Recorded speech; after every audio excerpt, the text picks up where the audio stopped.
نحمده ونصلي على رسوله الكريم اما بعد فاعوذ بالله من الشيطان الرجيم بسم الله الرحمن الرحيم رب اشرح لي صدري ويسر لي امري واحلل عقدة من لساني يفقهوا قولي۔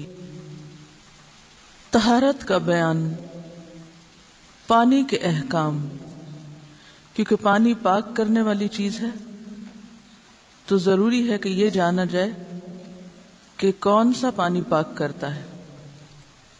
نماز کے لیے وضو شرط ہے، وضو کے بغیر نماز قبول نہیں ہوتی۔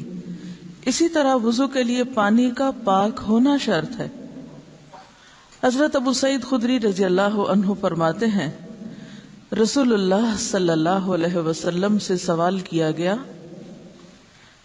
کیا ہم بدعہ کے کنویں سے وضو کر سکتے ہیں؟ یہ ایسا کنواں ہے جس میں بدبودار اشیاء پھینکی جاتی۔ بدعہ کا کنواں ڈھلوان پر تھا اور بارش وغیرہ کا پانی ان چیزوں کو بہا کر کنویں میں لے جاتا۔ نبی صلی اللہ علیہ وسلم نے فرمایا، الماء طہور لا ینجسہ شیء، پانی پاک ہے اور اس میں دوسری چیزوں کو پاک کرنے کی صلاحیت ہے، اسے کوئی چیز ناپاک نہیں کرتی۔ یعنی پانی تو خود پاک کرنے والا ہے، پانی کو کوئی چیز ناپاک نہیں کرتی۔ تو اس کا معنی کیا ہے؟ آگے اس کی وضاحت دیکھیں گے۔ معلوم ہوا کہ کنویں کا پانی پاک ہے، اگرچہ اس میں چھوٹی موٹی چیزیں ہوا سے اڑ کے پتے وغیرہ اور بعض بظاہر گندی نظر آنے والی چیزیں گر بھی جائیں تو بھی جب تک اس کا رنگ نہ بدلے، ذائقہ نہ بدلے، اس کی اسمیل نہ بدلے تو پانی پاک ہی رہتا ہے۔ صرف کسی چیز کے پانی میں گر جانے سے پانی ناپاک نہیں ہوتا۔ نبی صلی اللہ علیہ وسلم نے فرمایا، دریائی اور سمندری پانی پاک کرنے والا یعنی بہتا پانی، اور اس کا مردار یعنی مچھلی حلال ہے۔ رسول اللہ صلی اللہ علیہ وسلم نے جنبی کو ٹھہرے ہوئے پانی میں غسل کرنے سے منع فرمایا، جیسے ٹب وغیرہ میں، کیونکہ وہ نجاست ایک محدود پانی میں شامل ہو جاتی ہے اور پھر اس سارے کو بھی ناپاک کر دیتی۔ نبی صلی اللہ علیہ وسلم نے کھڑے پانی میں پیشاب کرنے اور غسل کرنے سے منع فرمایا ہے، کیونکہ جب پانی ایک جگہ کھڑا رہتا ہے اور پھر اس میں نجاست چلی جائے تو وہ بھی ناپاک ہو جاتا ہے۔ نبی صلی اللہ علیہ وسلم نے کھڑے پانی میں پیشاب کرنے اور وضو کرنے سے منع فرمایا۔ اب ایک طرف یہ ہے کہ کنویں میں کوئی چیز چلی جائے تو کنواں ناپاک نہیں ہوتا، اور دوسری طرف یہ ہے کہ کھڑے پانی میں غسل کرنا اور وضو کرنا اور پیشاب کرنا جو ہے وہ منع ہے۔ تو یہ دو باتیں کیا باتیں ہوئیں؟ تو بات یہ ہے کہ کنویں کا پانی اگرچہ ایک محدود جگہ پر ہوتا ہے، لیکن آپ نے دیکھا ہوگا کہ جو پانی نکلتا چلا جاتا ہے نیا پانی اس میں آتا چلا جاتا ہے۔ تو بظاہر ساکن نظر آنے والا پانی اصل میں ساکن ہوتا نہیں ہے۔ جو پانی سطح پر ہوتا ہے وہ دائیں سے بائیں یا بائیں سے دائیں چل رہا ہوتا ہے، لیکن جو پانی کنویں کے اندر ہوتا ہے تو وہ نیچے سے اوپر چل رہا ہوتا ہے، لیکن وہ بھی ایک طرح سے حرکت میں ہوتا ہے۔ یہاں یہ لکھتے ہیں کہ کنویں کا پانی بھی ساکن ہوتا ہے، اس کے باوجود پاک ہوتا ہے اور پاک کرتا ہے۔ میں ان سے اتفاق نہیں کرتی کہ ساکن ہوتا ہے، ساکن نہیں ہوتا، محدود جگہ پر ہوتا ہے، لیکن مسلسل اس میں حرکت ہوتی رہتی ہے۔ اس کی وجہ یہ ہے کہ اس کی مقدار قلتین 227 کلو گرام سے زیادہ ہوتی، یعنی 227 کلو سے زیادہ پانی اگر کہیں ہو اور کوئی نجاست اس میں گر جائے جس سے اس پورے پانی کا نہ رنگ تبدیل ہو، نہ ذائقہ اور نہ بو، تو اس سے پانی ناپاک نہیں ہوتا۔ لیکن اگر اس سے کم مقدار والے پانی میں اور پانی ایک جگہ ٹھہرا ہو یا کسی محدود جگہ پر ہو جیسے کنویں میں ہوتا ہے اور نجاست گر جائے تو اس سے ان تینوں چیزوں پہ فرق پڑ سکتا ہے، یہ تینوں میں سے کسی ایک چیز پر، لہذا اس سے پھر پاکی حاصل نہیں ہو سکتی، اس سے غسل یا وضو نہیں کرنا چاہیے، خواہ اس کا وصف تبدیل ہو یا نہ ہو۔ یاد رہے کہ 1 کلو گرام 1 سیر 8 تولے کے برابر ہوتا ہے، یعنی سیر سے زیادہ ہوتا ہے۔ تو اس سے کیا بات سمجھ میں آئی آپ کے؟ ایک بنیادی اصول یاد رکھیے کہ جب تک کسی پانی کا رنگ اور ذائقہ اور بو تبدیل نہ ہو تو پانی بظاہر دیکھنے میں اگر صاف ستھرا ہے تو اس کو آپ کیا کنسیڈر کریں گے؟ پاک ہی کنسیڈر کریں گے۔ دوسری بات یہ کہ بہتا پانی پاک ہوتا ہے۔ تیسری بات ہے کہ اگر پانی ٹھہرا ہوا ہو لیکن اس کی مقدار 227 کلو گرام سے زیادہ ہو تو پھر اس میں اگر کوئی چیز چھوٹی موٹی پڑ بھی جائے تو وہ پانی اس چیز کو بھی پاک کر دیتا ہے، اور بحیثیت مجموعی پانی پر کوئی اثر نہیں پڑتا اگر اس کا رنگ، ذائقہ اور بو میں تبدیلی نہ ہو۔ رفع حاجت کے آداب۔ بیت الخلاء میں جاتے وقت کی دعا۔ حضرت انس رضی اللہ عنہ فرماتے ہیں کہ رسول اللہ صلی اللہ علیہ وسلم جب رفع حاجت کے لیے بیت الخلاء میں داخل ہونے کا ارادہ کرتے تو فرماتے، کب پڑھتے؟ جب داخل ہونے کا ارادہ کرتے، اندر جا کے نہیں، جب داخل ہونے کا ارادہ کرتے، اللہم انی اعوذ بک من الخبث والخبائث، اے اللہ تحقیق میں تیری پناہ پکڑتا ہوں نر اور مادہ ناپاک جنوں کے شر سے۔ رسول اللہ صلی اللہ علیہ وسلم نے فرمایا، بیت الخلاء جنوں اور شیطانوں کے حاضر ہونے کی جگہ ہے۔ جب تم بیت الخلاء میں جاؤ تو کہو، اعوذ باللہ من الخبث والخبائث، اللہ کی پناہ لیتا ہوں نر اور مادہ خبیث جنوں کے شر سے۔ بیت الخلاء سے نکلتے وقت کی دعا۔ حضرت عائشہ روایت کرتی ہیں کہ جب رسول اللہ صلی اللہ علیہ وسلم بیت الخلاء سے نکلتے تو فرماتے، غفرانک، اے اللہ میں تجھ سے بخشش چاہتا ہوں، کیونکہ بیت الخلاء کے اندر ذکر نہیں کیا جاتا، یعنی نہ تو قرآن پڑھا جاتا ہے اور نہ ہی ذکر کیا جاتا ہے، تو وہ وقت جو ذکر کے بغیر اندر گزرتا ہے، جب اس سے انسان فارغ ہو کے باہر آتا ہے تو اس وقت بہترین ذکر پھر کیا ہے؟ غفرانک، کہ اتنی دیر جو تجھ سے دور رہے تو اس پر ہم تیری بخشش چاہتے ہیں۔ رفع حاجت کے مسائل۔ نبی صلی اللہ علیہ وسلم نے فرمایا، جب تم قضاء حاجت کو آؤ تو قبلے کی طرف منہ کرو نہ پیٹھ، یعنی نہ منہ نہ پیٹھ، قبلہ رخ ہو کر نہ بیٹھو، قبلے کے ادب اور احترام کی وجہ سے۔ نبی صلی اللہ علیہ وسلم نے گوبر اور ہڈی کے ساتھ استنجا کرنے سے منع فرمایا۔ نبی صلی اللہ علیہ وسلم نے فرمایا، 2 لعنت کا سبب بننے والے کاموں سے بچو۔ صحابہ کرام نے پوچھا، وہ کیا ہیں؟ آپ نے فرمایا، لوگوں کے راستے میں اور سایہ دار درختوں کے نیچے رفع حاجت کرنا۔ راستے میں رفع حاجت اور سایہ دار درخت کے نیچے رفع حاجت، یہ 2 کام ایسے ہیں جن کے کرنے والے پر آپ صلی اللہ علیہ وسلم نے لعنت بھیجی۔ کیوں؟ ایسا کرنے والا دوسروں کے لیے اذیت اور تکلیف کا سبب بنتا ہے۔ تو پھر آپ سوچیے کہ جو لوگ واش روم میں جا کر فلش نہ کریں، کموڈ کے اوپر پیشاب کی چھینٹیں چھوڑ آئیں یا باتھ روم کا فرش گندا چھوڑ آئیں، ان کے لیے کیا ہوگا؟ یہ تو باہر جنگل میں اگر کوئی شخص راستے میں بیٹھ جاتا ہے جہاں اسے پتا ہے کہ لوگ یہاں سے گزرتے ہیں اور ان کی نظر پڑے گی اس نجاست پہ، یا یہ کہ سایہ دار درخت جہاں کوئی راہ گزر آرام کر سکتا ہے تھوڑی دیر کے لیے، تو اس جگہ پر ایسا کرنے سے منع کیا گیا۔ تو جو لوگ واش رومز کو اپنے بعد میں آنے والوں کے لیے گندا کر کے چھوڑ دیتے ہیں اور ڈھیروں پانی پھینک کے آ جاتے ہیں، مجھے سب سے زیادہ کوفت اس وقت ہوتی ہے جب کسی پبلک پلیس پر جہاں کوئی دینی اجتماع ہو رہا ہو اور قرآن پڑھے لکھے لوگ واش رومز یوز کر رہے ہوں، کبھی رمضان میں دورہ قرآن ہو رہا ہو کسی 5 اسٹار میں یا کسی کلب میں یا کسی پبلک پلیس پر، تو میں شرم سے پانی پانی ہو جاتی ہوں جب کبھی بھول کے مجھے کلاس کے بعد واش روم جانا پڑے، اور بعض اوقات بغیر استعمال کے باہر آ جاتی ہوں، کیونکہ اتنا خطرناک ہوتا ہے اس وقت وہاں جانا کہ آپ بچ کے نہیں نکل سکتے، اور یہ صرف چند لوگوں کی نادانی کی وجہ سے ہوتا ہے۔ لوگوں کو شاید کموڈ یوز ہی نہیں کرنا آتا، جس کی وجہ سے بعض لوگ سیٹ پہ پاؤں رکھ کے بیٹھ جاتے ہیں اور وہ گندی سیٹ چھوڑ کے آ جاتے ہیں، پاؤں کے نشان اس، اور بعض اوقات وہ سیٹ کے اوپر جو رنگ ہے اس کو توڑ ڈالتے ہیں، کیونکہ جب آپ خود سوچیں جب آپ اس کے اوپر چڑھ کے بیٹھیں گے تو وہ بچے گی کہاں سے؟ یعنی کس قدر نادانی اور ناسمجھی ہے ہم میں، سیوک سینس نہیں ہے نا، رہنے سہنے کے معمولی ادب آداب جو ماؤں کو گھروں میں بچوں کو پیدا ہوتے ہی سکھانے چاہیے وہ بھی نہیں سکھائے، جس کے نتیجے میں ہم یہ سب حرکتیں کرتے ہیں۔ اسی طرح اگر آپ صلی اللہ علیہ وسلم نے بول و براز سے منع کیا راستوں میں، تو جو خواتین اپنے پیڈ ننگے چھوڑ آتے ہیں کسی بھی ٹوائلٹ میں یا کسی بھی کموڈ میں پھینک کے اس کو بند کر دیتے ہیں اور آ کے سویپرز نکالتے ہیں، کیونکہ اس کا بھی بارہا ایکسپیرینس ہوا ہے کہ لڑکیاں بے احتیاطی برتتی ہیں، ایسی چیزیں کموڈ میں پھینک دیتی ہیں یا کسی ایسی جگہ پہ رکھ دیتی ہیں کہ پانی کے بہاؤ کے ساتھ وہ نالی میں چلا گیا، اور پھر سویپر جا کے بےچارے ہاتھوں سے نکالتے ہیں، مشینوں سے نکالتے ہیں، اور آ کہتے بی بی یہ نکلا ہے۔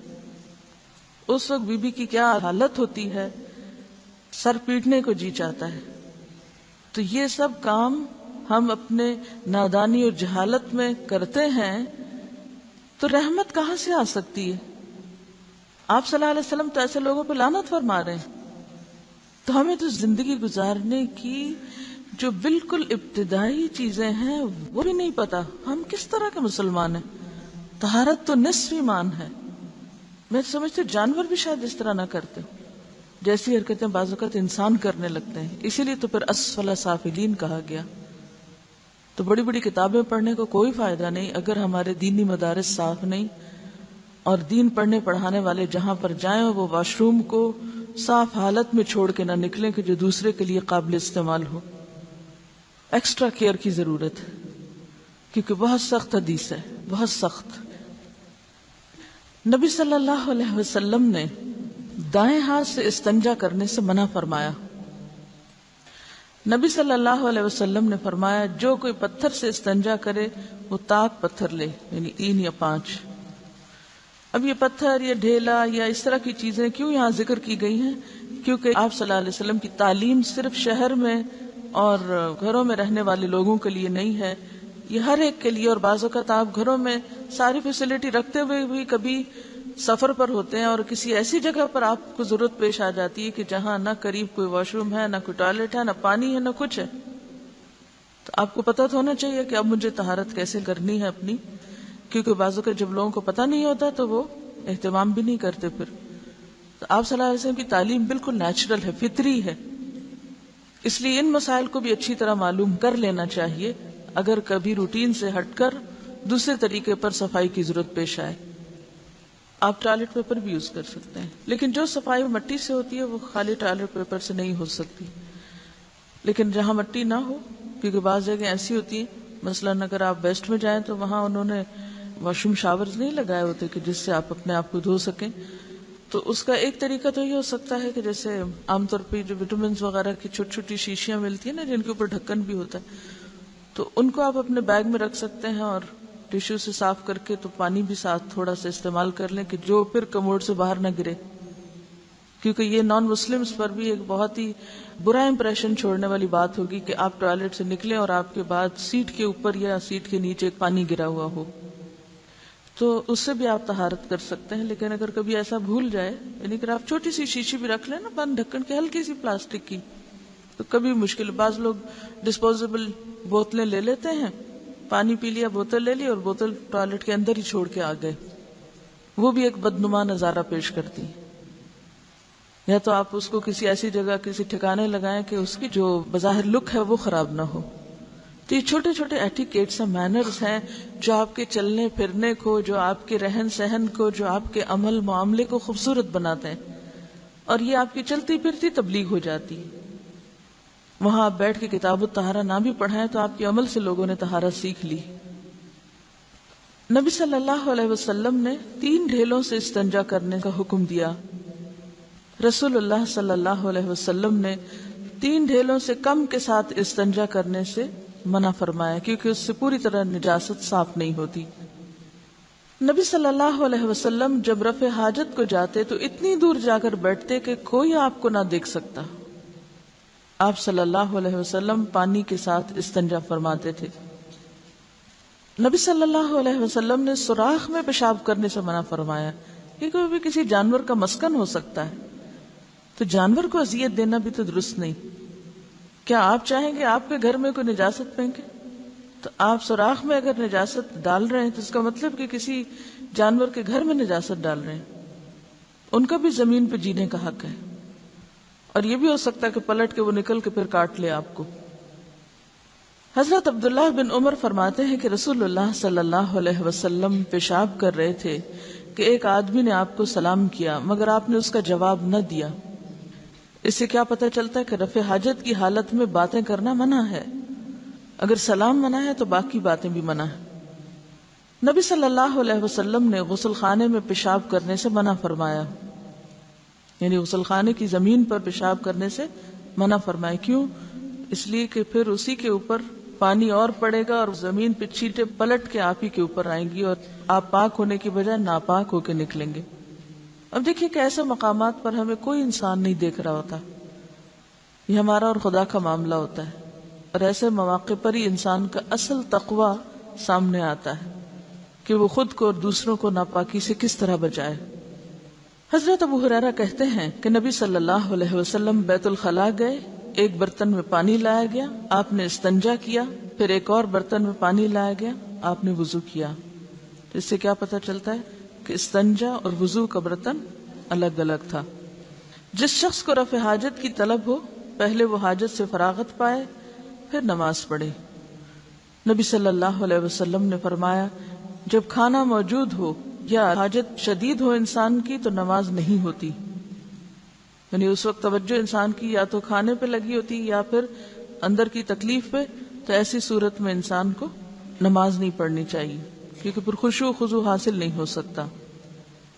بول و براز کے دباؤ کی حالت میں اگر نماز پڑھے گا تو نماز میں چین، خضوع اور اطمینان حاصل نہ ہوگا. اس لیے نبی صلی اللہ علیہ وسلم نے ان سے فراغت حاصل کرنے کو مقدم فرمایا. پیشاب کے چھینٹوں سے بچنے کی سخت تاکید.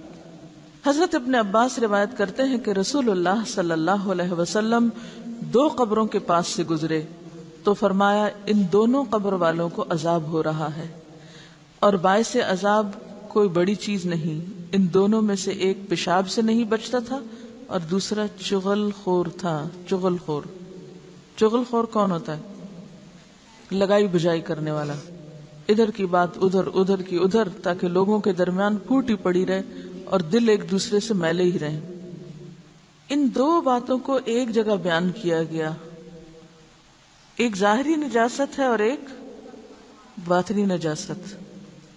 تو چغل خوری بھی ایسے ہی ہے جیسے پیشاب کے چھینٹے اپنے اوپر لینا. پیشاب کی چھینٹوں سے تو ہمیں پھر بھی نفرت ہوتی ہے، لیکن چغل خوری جو اسی قسم کا ایک عمل ہے اس سے ہمیں کوئی بھی عار نہیں ہوتا، اور ہم سب سمجھتے ہیں کہ ہم تو اصلاح کر رہے ہیں. اذا قیل لهم لا تفسدوا في الارض قالوا انما نحن مصلحون. وہ چغل خوری کو اصلاح سمجھتے ہیں. تو پیشاب کے چھینٹوں سے بچنا بے حد ضروری ہے، اور اگر شک پڑ جائے تو پھر اس کو دھو لینا چاہیے. عام طور پر پکے فرش پہ جیسے واش روم کے فرش پر بیٹھ کے پیشاب کیا جائے تو اس سے آپ بچ ہی نہیں سکتے چھینٹوں سے، وہاں بھی پڑیں گے. اور یہ جو انڈین سٹائل کموڈ ہوتے ہیں ان میں بھی چھینٹوں سے بچنا ناممکن ہوتا ہے. صرف جو دوسرے کموڈ ہیں اس میں کافی بچت ہوتی ہے، اور اگر آپ سمجھے کہ کوئی چیز پلٹ کے واپس آپ کو لگی تو دھونا بھی آسان ہوتا ہے انسان کو. لیکن کوئی بھی کسی بھی ایسی جگہ پر بیٹھ کے پیشاب کرنا جس سے پورے واش روم میں یا دائیں بائیں پاؤں پہ یا کپڑوں پہ یا کسی بھی چیز پہ جہاں چھینٹے پڑے، یا بے احتیاطی سے بیٹھ جانا، کیونکہ جب کوئی چیز جیسے آپ ایسی جگہ بیٹھے ہیں کہ جہاں سے پیشاب کسی وال سے ٹکرا رہا ہے، یعنی کموڈی کی وال سے ٹکرا رہا ہے، تو اس صورت میں پلٹ کے چھینٹے پڑنے کا امکان ہے. اور اگر آپ بیٹھنے میں احتیاط کرتے ہیں تو چھینٹوں سے بھی آپ بچ جائیں گے. تو اب آپ دیکھیں کہ پیشاب کے چھینٹوں سے نہ بچنا عذاب قبر کا سبب بنتا ہے. مجھے یاد ہے کہ جب میں نے ابھی ہوش نہیں سنبھالا تھا، بہت ہی چھوٹی تھی، تو میرے والد اس پر اتنی تاکید کرتے تھے کہ ٹائم مجھے لگتا تھا کہ واش روم جانا محال ہے. ایسا لگتا ہے جیسے میں خوف کا شکار ہو گئی کہ واش روم جاتے ہی سب سے پہلا خیال یہ ہوتا تھا کہ کپڑے بچے، پاؤں بچے، جوتا بچے، بچ کے بیٹھنا، احتیاط کرنی. یعنی ایک دفعہ نہیں کئی دفعہ انہوں نے یہ بات سکھائی، اور اسی ریفرنس سے یہی حدیث بیان کر کے. اور یہ بات بہت اہم ہے کہ عموماً یہ عادتیں بچپن سے ہی، جسے کہتے ہیں نا کہ ماؤں کو یہ ٹریننگ دینی پڑتی.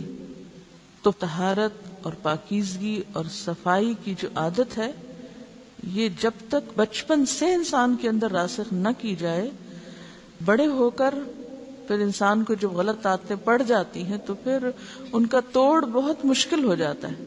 لیکن یہ نہیں کہ کوئی کام ناممکن ہے، مگر آپ سب مائیں ہیں یا آئندہ مستقبل کی مائیں ہیں، آپ سب کے اوپر یہ فرض عائد ہوتا ہے کہ اپنے بچوں کی واش روم ہیبٹس کو ضرور نوٹ کریں. کہ اگر کوئی بچہ ٹوائلٹ میں جا کے کموڈ صاف نہیں چھوڑتا، یا بعض لوگ پانی پھینک دیں گے مگر نجاست نہیں اترے گی، وہ کموڈ کے ساتھ ہی لگی رہے گی، اس پر ہی نظر رکھنے کی ضرورت ہے. کیونکہ ہم یہ کیوں سمجھتے ہیں کہ کوئی اور ہی آ کے تو اس کموڈ کو صاف کرے، ہماری نجاست کو چاہے کوئی جمعدار یا سویپر ہی ہو، کیوں وہ برش اٹھائے اور صاف کرے، ہم خود کیوں نہ اسے کریں. تو اگر درخت کے نیچے نجاست چھوڑنا منع ہے تو کموڈ کے کناروں پر نجاست لگی چھوڑ کر باہر نکل آنا کہ کوئی اور برش لے کے اس کو صاف کرے، کیا یہ رحمت کا باعث ہوگا؟ تو ان معاملات میں احتیاط کی ضرورت ہے، بچپن سے ہی ٹریننگ کی ضرورت ہے. مجھے تو کبھی احساس نہیں ہوا کہ کموڈ سے نجاست لگی. اگر کموڈ صاف ہے تو نجاست کیوں لگے گی؟ اگر آپ سمجھیں کہ کہیں پلٹ کے کوئی چینٹا واپس جسم کے کسی حصے کو لگا ہے تو دھو لیں. جب آپ استنجا کرتے ہیں تو سب کچھ دھل سکتا ہے. مجھے تو سب سے زیادہ سیف طریقہ لگتا ہے یہ، الا یہ کہ کچی زمین ہونی چاہیے، ورنہ پکے فرشوں کے اوپر تو آپ بچ ہی نہیں سکتے، بچ سکتے ہی نہیں چینٹوں سے. اس حدیث سے معلوم ہوا کہ پیشاب کے چینٹوں سے سخت پرہیز کرنا چاہیے. وہ لوگ جو پیشاب کرتے وقت چینٹوں سے پرہیز نہیں کرتے، اپنے کپڑوں کو نہیں بچاتے، پیشاب کر کے پانی کی عدم موجودگی میں ٹشو، ٹاکی یعنی کپڑے کے پیس یا مٹی وغیرہ سے استنجا کیے بغیر فوراً اٹھ کھڑے ہوتے ہیں، ان کے پاجامے، پتلون اور جسم وغیرہ پیشاب سے آلودہ ہو جاتے ہیں. اور خصوصاً بچوں کو جب ہم نہیں سکھاتے استنجا کرنا تو وہ یہ حرکت کرتے ہیں. تو انہیں معلوم ہونا چاہیے کہ پیشاب سے نہ بچنا باعث عذاب اور بڑا گناہ ہے. نجاستوں کی تطہیر کا بیان. ایک اعرابی نے مسجد میں پیشاب کر دیا، لوگ اس کے پیچھے پڑ گئے.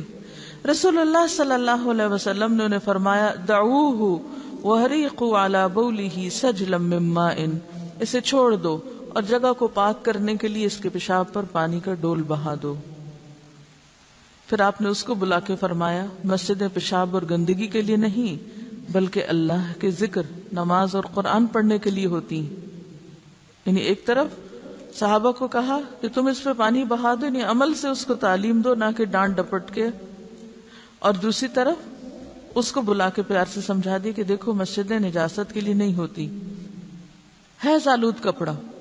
حضرت اسماء بنت ابی بکر فرماتی ہیں کہ ایک عورت نے رسول اللہ صلی اللہ علیہ وسلم سے پوچھا کہ جس کپڑے کو حیض کا خون لگ جائے تو کیا کرے؟ آپ نے فرمایا اسے چٹکیوں سے مل کر پانی سے دھو ڈالنا چاہیے، پھر اس میں نماز ادا کر لی جائے. یعنی صابن سے دھونا ضروری نہیں بلکہ اس کو پانی سے پاک کر لینا بھی کافی ہو سکتا ہے، کیونکہ ہر جگہ تو صابن اویلیبل نہیں ہوتا. اور چٹکیوں سے مل کر یعنی باریک طریقے سے صفائی کی جائے کہ کوئی داغ وغیرہ نہ رہے، یہ مراد ہے. منی کا دھونا. حضرت عائشہ فرماتی ہیں کہ میں رسول اللہ صلی اللہ علیہ وسلم کے کپڑے سے منی کو دھو ڈالتی تھی اور آپ اس کپڑے میں نماز پڑھنے تشریف لے جاتے تھے اور دھونے کا نشان کپڑے پر ہوتا تھا. یعنی اگر کوئی ایسا ایک ہی کپڑا ہے اور اس پر ایسی کوئی نجاست لگی اور اس کو دھو لیا گیا، اور اگر کپڑا گیلا ہی ہے، سوکھا نہیں، تو بھی اس کپڑے میں پھر نماز ہو جاتی. شیرخوار بچے کا پیشاب. حضرت ام قیس اپنے چھوٹے شیرخوار بچے کو جو کھانا نہیں کھاتا تھا رسول اللہ صلی اللہ علیہ وسلم کے پاس لائیں. آپ نے اسے اپنی گود میں بٹھایا، بچے نے آپ کے کپڑے پر پیشاب کر دیا تو آپ نے پانی منگوا کر کپڑے پہ چھینٹے مارے اور اسے دھویا نہیں. یعنی وہ بچہ جو ابھی کوئی بھی سالڈ نہیں لیتا پہلے 3 مہینے میں، اور لڑکا ہے، اس کا پیشاب اڑ کے دور تک چلا گیا تو ساری جگہ کو دھونا بھی مشکل ہوتا ہے. تو ایسی صورت میں اگر اس کے اوپر سپرنکل کر دیا جائے ہلکا ہلکا تو اس سے طہارت کی فیلنگ آ جائے گی. لڑکی کا پیشاب جو ہے وہ اس سے برعکس ایک جگہ پر اکٹھا ہوتا ہے تو اس جگہ کو دھونے کے لیے کہا گیا. لیکن لڑکا ہو یا لڑکی جب سالڈز لینا شروع کر دیں تو اس کے بعد ان کا پیشاب بھی اس طرح نہیں صاف ہوتا بلکہ اس کو بھی پراپر طریقے سے دھو کر صاف کرنا پڑے گا. لبابہ بنت حارث روایت کرتی ہیں کہ حسین بن علی رضی اللہ عنہ نے رسول اللہ صلی اللہ علیہ وسلم کی گود میں پیشاب کر دیا جو ابھی شیرخوار ہی تھے. میں نے عرض کیا کوئی اور کپڑا پہن لیں اور تہبند مجھے دے دیں تاکہ میں اسے دھو دوں. تو آپ نے فرمایا لڑکی کا پیشاب دھویا جاتا ہے، لڑکے کے پیشاب پر چھینٹے مارے جاتے ہیں کیونکہ وہ دور تک سپرنکل ہو جاتا ہے، ایک طرح سے سپریڈ ہو جاتا ہے. تو اس لیے اس کا دھونا جو ہے وہ ضروری نہیں، کیونکہ نجاست بکھر جاتی یا تھوڑی رہ جاتی، جبکہ لڑکی کا پیشاب ایک جگہ ہوتا ہے تو وہ ساری نجاست ایک ہی جگہ اکٹھی ہو کے یعنی کنسنٹریٹ ہو جاتی ہے، تو اس کو دھونا ضروری ہے۔ نجاست آلود جوتا، حضرت ابو سعید رضی اللہ عنہ روایت کرتے ہیں کہ رسول اللہ صلی اللہ علیہ وسلم نے فرمایا، جب تم میں سے کوئی مسجد آئے تو وہ دیکھ لے، اگر جوتوں میں گندگی لگی ہو تو زمین پر رگڑنے کے بعد ان میں نماز پڑھے، یعنی جوتوں کو صاف کرنے کے لیے زمین پر رگڑنا بھی کافی ہوگا۔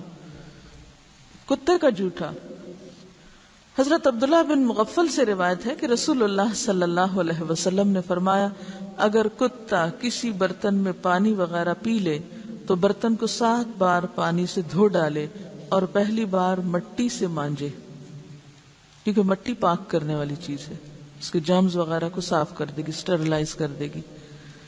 مردار کا چمڑا، یعنی جیسے بکری وغیرہ مر جائے، حضرت بریرہ رضی اللہ عنہا کی بکری مر گئی، نبی صلی اللہ علیہ وسلم اس کے پاس سے گزرے اور پوچھا کہ تم نے اس کا چمڑا اتار کر رنگ کیوں نہیں کر لیا تاکہ اس سے فائدہ اٹھاتے؟ لوگوں نے کہا وہ تو مردار ہے۔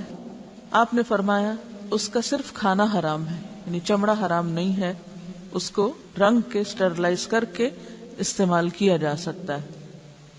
ام المومنین سودہ رضی اللہ عنہا نے فرمایا کہ ہماری بکری مر گئی، ہم نے اس کے چمڑے کو رنگ کر مشک بنا لی، واٹر بیگ، پھر ہم اس میں نبیذ یعنی کھجور کا مشروب ڈالتے رہے یہاں تک کہ وہ پرانی ہو گئی۔ یعنی مردار بکری کی کھال جب ایک دفعہ صاف کر لی جائے، اسٹرلائز کر لی جائے، پاک کر لی جائے، تو اس کے بعد اس میں پانی بھرنا، اس کی مشک بنانا یا اس میں کھانے کی کوئی چیز ڈال کے رکھنا، یہ سب جائز ہے۔ رسول اللہ صلی اللہ علیہ وسلم نے مردہ بکری کا چمڑا اتار کر استعمال کرنے کا حکم دیا اور فرمایا، مردار کا چمڑا دباغت دینے یعنی مسالے کے ساتھ رنگنے یعنی کیمیکلی اس کو کلر کرنے سے پاک ہو جاتا ہے، یعنی کیمیکل پروسیس سے گزارنا ضروری ہے اس کا، تاکہ اچھی طرح جرمز ختم ہو جائیں۔ نبی صلی اللہ علیہ وسلم نے درندوں کی کھال استعمال کرنے سے منع فرمایا۔ کیوں بھائی، ایسا کیوں؟ شیر کی، چیتے کی، اصل میں یہ جتنے بھی جانور ہوتے ہیں نا، یہ سمبلائز کرتے ہیں کس کو؟ خاص کیریکٹرسٹک کو، کہ نہیں؟ شیر کس کی علامت ہے؟ بہادری کی اور ایک خاص ایٹیٹیوڈ کی۔ اسی طرح چیتا، کتا، بلی اور گدھا۔ بیسیکلی 2 بنیادی وجوہات ہیں۔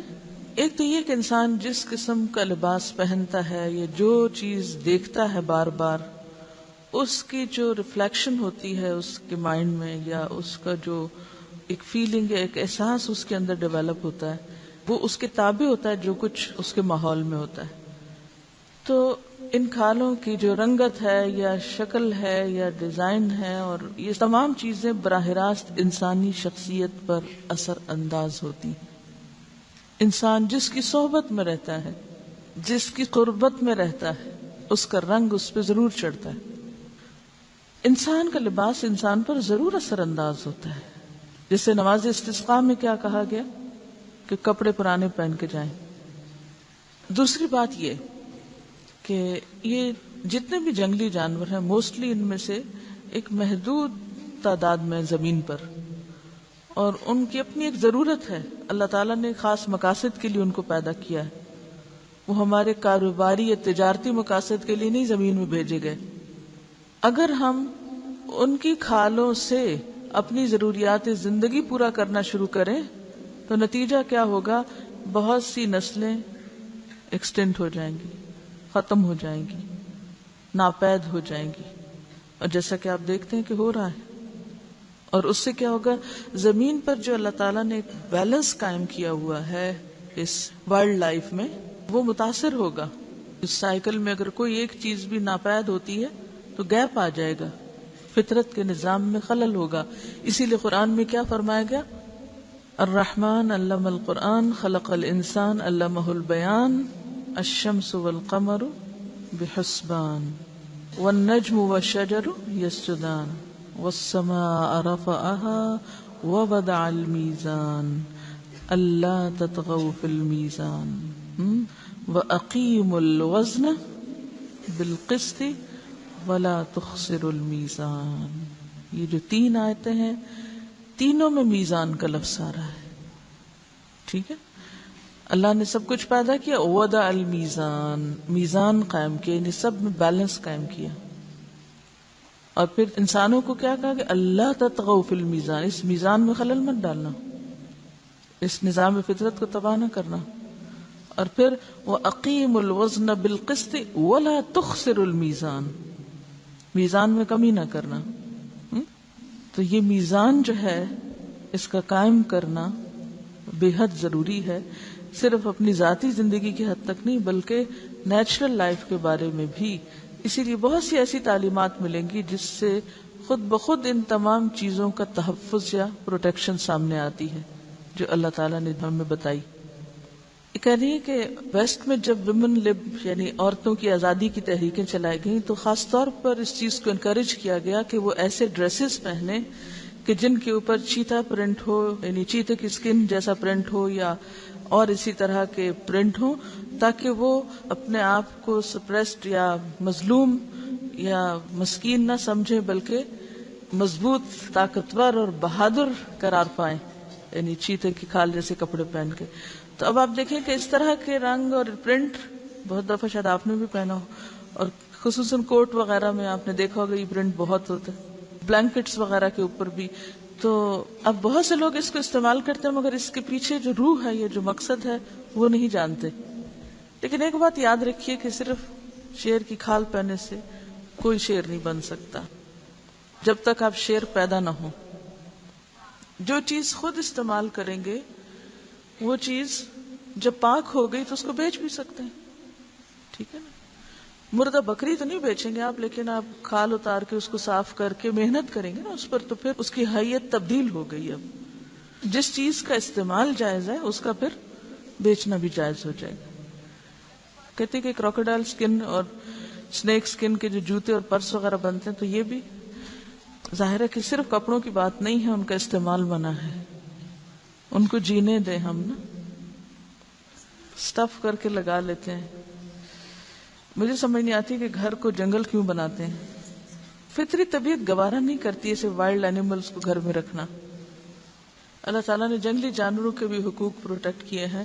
جب ایسے جانوروں کو شکار کیا جاتا ہے تو اس وقت ان کو بہت ٹارچر بھی کیا جاتا ہے بعض اوقات اصل حالت میں سکن لینے کے لیے, ورنہ تو اگر آپ دور سے کچھ ماریں گے یا کچھ تو سکن کٹ جائے گی, پٹ جائے گی, وہ مقصد پوری طرح حاصل نہیں ہوگا.